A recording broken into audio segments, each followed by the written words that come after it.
In a notable advancement in US-China relations, President Joe Biden and President Xi Jinping's recent phone call has set the stage for renewed dialogue between the two nations.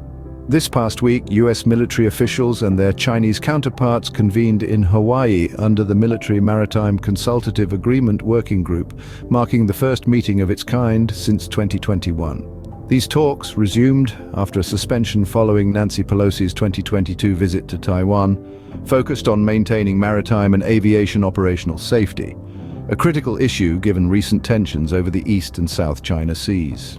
Simultaneously, high-level discussions took place concerning the deportation of Chinese nationals from the US, reflecting a significant uptick in illegal border crossings, with figures soaring from around 2,000 in the previous year to over 24,000 in fiscal 2023. The US is pushing for China to cooperate more in these deportations, a move which could streamline and economize the process significantly. During her visit to China, US Treasury Secretary Janet Yellen addressed concerns over China's burgeoning exports of inexpensive electric vehicles and other green energy goods.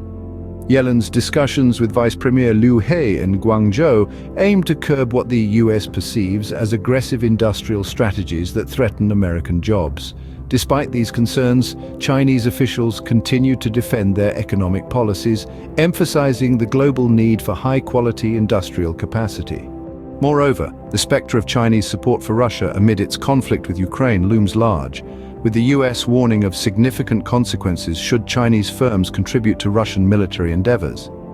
Despite these geopolitical tensions, trade between China and Russia has flourished, more than doubling since 2020, which complicates the international stance against Moscow's actions in Ukraine.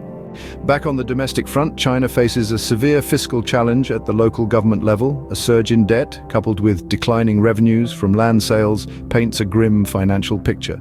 The prestigious projects once favored are now under scrutiny, with central authorities demanding tighter budgets and a focus on essential spending. The local government debt, inclusive of the opaque debts of local government financing vehicles, LGFVs, is staggering. With over 12,000 LGFVs, the financial health of these entities is dire, as they increasingly rely on new debt for survival rather than sustainable income. These vehicles, crucial for infrastructure and local development projects, now face an uncertain future amid calls for fiscal restraint and possible privatization as a means to alleviate budgetary pressures. As China grapples with these complex economic and geopolitical issues, the global community watches closely. The interactions between China and the US, particularly concerning trade and international policy, remain pivotal. With the ongoing fiscal crises and the shadow of international tensions, the path forward requires careful navigation to mitigate potential economic and diplomatic fallout. As developments unfold, the implications for global economic stability and geopolitical relations will undoubtedly be significant.